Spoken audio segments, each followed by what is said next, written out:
White House Press Secretary Sarah Sanders today slammed the national left-wing media for their obsession with fired FBI Director James Comey. The American people see right through the blatant lies of a self-admitted leaker. Comey will be forever known as a disgraced partisan hack that broke his sacred trust with the President of the United States, the dedicated agents of the FBI, and the American people he vowed to faithfully serve. One of the President's greatest achievements will go down as firing Director James Comey. Joining us tonight, the former governor of Arkansas, presidential candidate Mike Huckabee. And Governor, it's good to see you.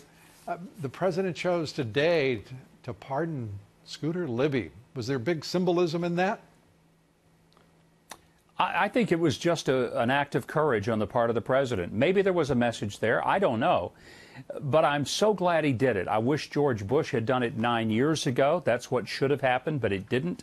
And Donald Trump showed some real political courage, because I can tell you, Lou, there is no political upside in ever issuing a commutation, whether it's a clemency or an outright pardon. Well, but in this case, it was the right thing to do for Scooter Libby and for the country. It's been, I think, the right thing for some time. And as you say, George W. Bush should have had the guts to do it long ago.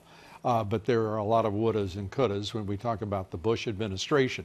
Let's turn to General Flynn. He's often not mentioned, but he seems to always be part of the conversation when it comes to the corruption that we've seen on the part of the FBI director, its deputy director, the Department of Justice, this ineffectual attorney general who finds himself there, Jeff Sessions.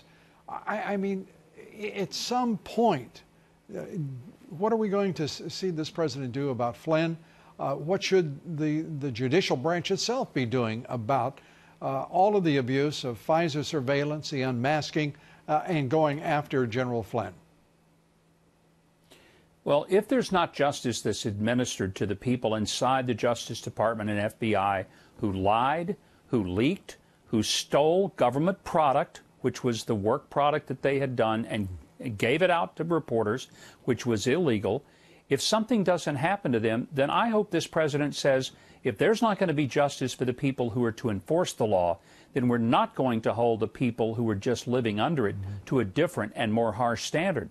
That would be the kind of outrage that a lot of Americans are just so fed up with.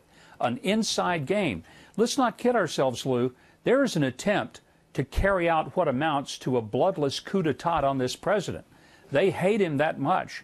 They are so threatened in their own kingdoms by a person who is by nature disruptive, not predictable, and they're scared to death of him. And so what we're seeing is an attempt to overthrow the presidency of Donald Trump, who was duly elected by the American people. Yeah, and there's another adjective in there as well. I mean, we can add historic, who's accomplished more than any president in modern times in 14 months. You know, we keep adding a month, and we look at even more historic achievements.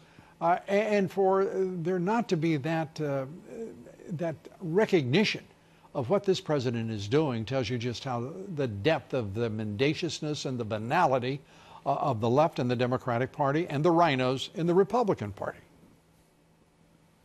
Well, and it is frustrating to see some people in our own party who clearly don't seem to get the message from their own voters. But, Lou, I've been hearing all about the president's successes. I read it every day in the New York Times, the Washington Post. I watch it on MSNBC. I see it on CNN. Why, they're always telling us all the things that the president has done to make America great again. You must have been missing it, because surely it's out there, right? Well, of course it isn't. And that's the point. They have ignored this president's accomplishments. I gave up on each of those media outlets you mentioned long ago, so perhaps I have not given them a fair chance, but it is actually their last chance. Governor, thanks for being with us. We appreciate it.